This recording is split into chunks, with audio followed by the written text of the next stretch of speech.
Good morning, students. This is Joseph Xavier D'Souza. So today we are going to proceed ahead. That is the French Revolution, which is the name of the chapter. It's chapter 1. The subject is history and class 9. तो पिछले lecture में students जो हम लोगों ने देखा हुआ था कि किस तरह से पूरे फ्रांस में जो है एक तरह का टर्मोइल जो है वो क्रिएट हो चुका था, एक तरह का फ्रस्ट्रेशन जो है वो प्रिवेल हो गया था, जिसकी वजह से लोग जो है हर जगह पर जो है वो फ्रस्ट्रेटेड थे और एक तरह से हंगामा जो है वो हर जगह हो गया था। उसका कंटिन्यूएशन जो है वो आज हम लोग देखेंगे। दूसरे हिस्से में क्या हो जाता है कि एक तरह के र्यूमर्स, एक तरह की अफवाह जो है वो फैल जाती है कि कुछ लॉर्ड्स ऑफ मैनर्स है। लॉर्ड्स ऑफ मैनर्स ये कौन होते हैं? ये वो जो नोबल लोग हैं, उनकी प्रॉपर्टीज़ या उनकी ज़मीन की देखभाल करना वगैरह ये इनके हाथ में जो है वो होता था। दूसरे शब्दों में कहने को जाओ तो कुछ ऐसे लोग जो बड़े बड़े ज़मींदार या नोबल्स हैं, उनकी प्रॉपर्टीज़ या उनके खेत वगैरह जो है उनकी देखभाल वगैरह करते थे, इनको लॉर्ड्स ऑफ मैनर्स जो है वो कहा जाता था। और ये एक अफवाह फैल गई थी आम लोगों के बीच में फ्रांस में कि ये जो लॉर्ड ऑफ मैनर्स है वो क्या कर रहे हैं, वो लोगों के ऊपर या कॉमन पीपल जो है उनके ऊपर अटैक करने के लिए जो है वो आ रहे हैं। तो लोग जो है वो पूरी तरह से भयभीत हो गए, एकदम एक तो फ्रस्ट्रेटेड तो थे ही और पूरी तरह से भयभीत हो गए कि ये लोग अभी हम लोगों को मारने के लिए आ रहे हैं। तो उन लोगों ने उस वक्त क्या किया, उनके पास जो भी होज या पिच फोक्स, जो भी उनके घर में हथियार थे या खेतों में जो भी उनके पास जो है खेतों में औजार वगैरह जो इस्तेमाल करते, वो सारे हथियार जो है उन लोगों ने अपने डिफेंस में जो है वो ले लिए, जिससे कि वो क्या कर सकते हैं, वो लोग अपने डिफेंस में जो है वो लड़ सकते हैं। और उन लोगों ने यही सोचा कि इन लोगों के आने के पहले, मतलब जो लॉर्ड्स ऑफ मैनर्स है, इन लोगों के आने से पहले हम लोग ही जो है वो कहाँ पर चले जाएं, जो बड़े बड़े लोग जो नोबल्स रहते हैं उन लोकेशन पर जाए और वहाँ पर जाकर इन लोगों ने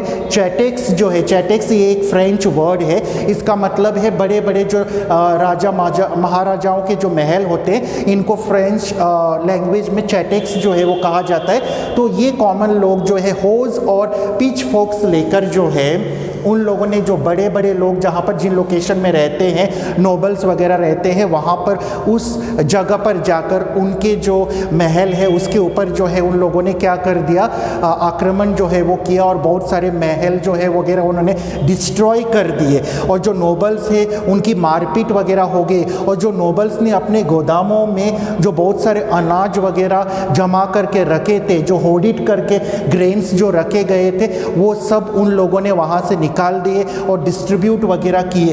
तो जो मोनार्क थे, मोनार्क और जो नोबल्स थे जिन्होंने कुछ जो मनोरियल ड्यूज़ के जो भी उन लोगों ने कर्जा वगैरह दिया था, उस कर्जे को लेकर जो भी उन्होंने लिख कर रखा हुआ था, जो डॉक्यूमेंट्स थे जिनको मनोरियल ड्यूज़ डॉक्यूमेंट्स भी कहा जाता है, वो सारे डॉक्यूमेंट्स वगैरह इन लोगों ने निकाल दिए और डिस्ट्रॉय कर दिए। ओके, क्यों डिस्ट्रॉय कर दे? क्योंकि इनका ऐसा लग रहा था कि जो लॉर्ड्स ऑफ मैनर्स है वो उनके ऊपर जो है वो डिस्ट्रॉय करने के लिए, राइस क्रॉप डिस्ट्रॉय करने के लिए और उन्हें अटैक करने के लिए जो है वो आ रहे हैं। तो इसके पहले इन लोगों ने जाकर जो है नोबल्स के जो महल वगैरह है उनको डिस्ट्रॉय किया, जो होर्डिड ग्रेन्स है उनको लूट कर दिया और जो मैनोरियल ड्यूज़ के जो डॉक्यूमेंट्स है वो सारे के सारे उन लोगों ने डिस्ट्रॉय जो है वो कर दिए। तो नोबल्स जो थे वो ऐसा होने के बाद जो है नोबल्स काफ़ी जो है इन लोगों से डर गए और नोबल्स काफ़ी जो है वो जगह छोड़कर जो है वो नेबरिंग कंट्री में वो लोग माइग्रेटेड जो है वो हो गए, क्योंकि वे काफ़ी अभी डर गए थे थर्ड स्टेट के इन लोगों से। तो अभी क्या हो जाता है कि लुईस 16 देखते हैं कि सारे नोबल्स जो है वो डर के मारे चले गए और ये जो थर्ड स्टेट के जो लोग हैं, जो कॉमन पीपल है, वो काफ़ी अभी जो है वो आक्रोश में आ गए हैं। तो लुईस 16 भी जो है वो अपनी जान के लिए जो है वो डरते हैं और उन्हें ऐसा लगता है कि अगर अभी वो कुछ कदम नहीं उठाएंगे इन लोगों के पक्ष में तो हो सकता है कि उन्हें भी यहाँ से भागना पड़े या हो सकता है उनकी जान के लिए भी खतरा है।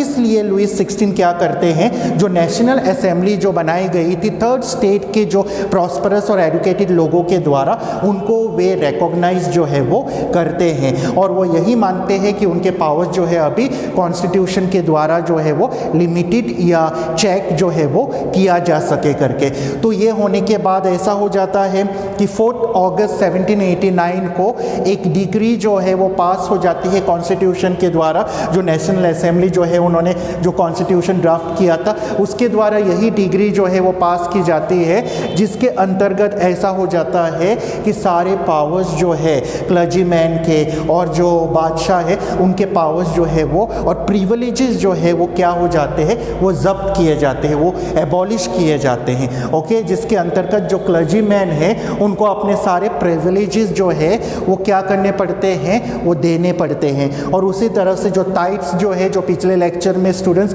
हम लोगों ने टाइट्स क्या होता है उसके बारे में ऑलरेडी देखा हुआ था, जो चर्च में जो है एक प्रकार से 10वां अंश दान जो है वो देते हैं। ये टाइट्स वगैरह भी इन लोगों ने जो है वो बंद कर दिया था। जो चर्च की जो बड़ी बड़ी प्रॉपर्टीज़ थी जो फादर्स के द्वारा जो है वो अपने कब्जे में की हुई थी, उनको भी कॉन्फिस्केट किया जा रहा है। और इस तरह से स्टूडेंट्स क्या हो रहा है कि जो सरकार है, जो नेशनल असेंबली की बनाई हुई सरकार है, उस गवर्नमेंट के पास जो है 2 बिलियन लीवर्स जो है एसेट्स का मतलब धन संपत्ति जो है वो ये सब कब्जा करने के बाद जो है वो आ जाती है। लीवर्स का मतलब जो है ना, जिस तरह से भारत में रुपीज़ होते हैं उसी तरह से फ्रांस में जो करेंसी होता है इनको लीवर्स जो है वो कहा जाता है। और इस तरह से गवर्नमेंट एसेट्स जो है एक्यूमुलेट हो जाते हैं, वो है 2 बिलियन लीवर्स। तो ये सारी चीज़ें जो है वो यहाँ पर जो है वो हम लोगों को देखने के लिए मिलती है। इस तरह से स्टूडेंट्स जो है हम लोग देखते हैं कि जैसे ही बादशाह जो है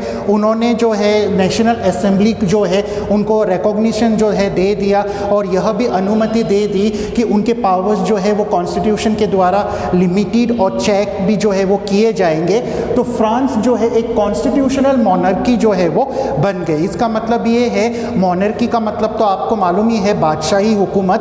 तो बादशाह जो है वो मौजूद तो रहेंगे ही, लेकिन उनके पावर्स जो है वो लिमिटेड रहेंगे और चेक्ड रहेंगे बाय द कॉन्स्टिट्यूशन। ओके, तो इस तरह का कार्य जो है वो हमें यहाँ पर जो है वो नज़र आता है, जिसको हम लोग जो है कॉन्स्टिट्यूशनल मोनार्की जो है वो कहते हैं। इन 1791 the drafting of the constitution was completed. तो जैसे ही 1791 के साल आते ही ये जो है वो कॉन्स्टिट्यूशन का जो ड्राफ्टिंग जो है वो पूरी तरह से जो है ये हो गया था, ड्राफ्टिंग जो है वो कंप्लीट हो चुका था। और जो पावर्स जो अभी मोनार्क या लुईस 16 के हाथ में थे, वो पावर्स जो है वो अभी कॉन्स्टिट्यूशन के आधार पर जो है वो नेशनल असेंबली जो है उनके हाथ में जो है वो आ गए थे। और उसके साथ साथ वे डिस्ट्रीब्यूट हो गए थे, जैसे कि लेजिस्लेचर, एग्जीक्यूटिव एंड जुडिशरी, इन तीनों के बीच में जो है इनका डाइवर्सिफिकेशन जो है वो पावर्स का जो है वो हो चुका था। अभी डिटेल में हम लोग देखते हैं कि किस तरह से ये गवर्नमेंट जो है वो कॉन्स्टिट्यूशन मोनार्की जो है वो फंक्शनिंग कर रही थी। ओके, जैसे कि फिर से मैं कहना चाहूँगा 1791 में जब ये कॉन्स्टिट्यूशन ड्राफ्ट हुआ था तो सारे पावर्स जो है वो अभी क्या हो गए, बादशाह के हाथ से निकल कर वो नेशनल असेंबली के हाथ में जो है वो आ गए। और नेशनल असेंबली जो है वो अभी क्या कर सकते हैं, जो कानून जो है देश के लिए वो बना सकते हैं। अभी नेशनल असेंबली में जो मेंबर्स है उनको इनडायरेक्टली जो है वो इलेक्टेड किया जा रहा था। ओके, किस तरह से इन्हें इलेक्टेड किया जा रहा था वो अभी हम लोग डिटेल में जो है वो देखेंगे।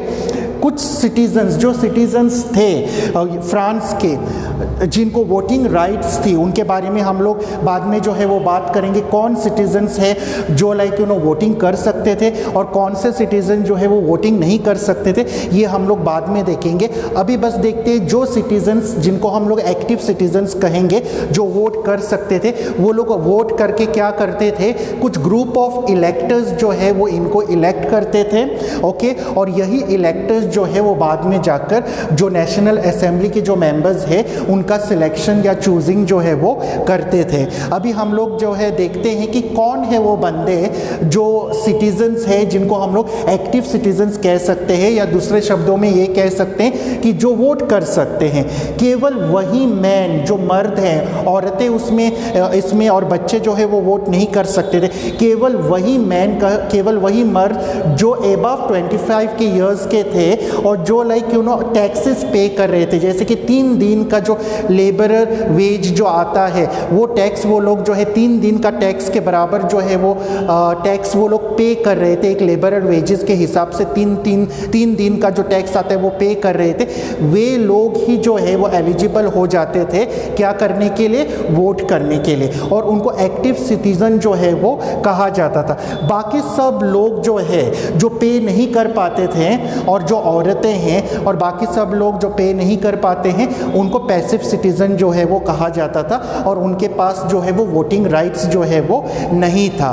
उसके बाद हम लोग देखते हैं जो highest bracket of tax payer, जो काफ़ी ज़्यादा जो है टैक्स पे कर रहे थे, वे लोग जो है वो क्या बन सकते थे, इलेक्टर्स जो है वो बन सकते थे, मतलब इलेक्टर्स एज अ कैंडिडेट वो लोग बन सकते थे और वो नेशनल असेंबली के मेंबर्स के लिए भी वो लोग जो है वो अप्लाई जो है वो कर सकते थे। केवल वही लोग जो highest bracket of tax payers है, मतलब जो है काफ़ी ज़्यादा हाई टैक्स जो है वो पे कर रहे थे।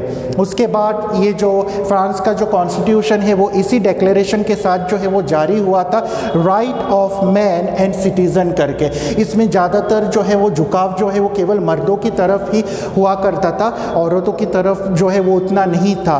तो यही हम लोग जो है वो देखते हैं। तो इसमें ऐसा था, इसमें ऐसा भी लिखा हुआ था कि ये सारे राइट्स जो है वो एक बर्थ राइट है एक सिटीज़न के, फ्रांस के, और ये सारे राइट्स जो है वो निकाले नहीं जा सकते हैं और इस राइट्स को प्रिजर्व करना जो है वो स्टेट की जो है वो जिम्मेदारी जो है वो है। तो स्टूडेंट्स आज के लिए इतना ही काफ़ी जो है, अगले लेक्चर में जो है हम इसका कंटिन्यूएशन जो है वो करेंगे। Thank you and have a nice day.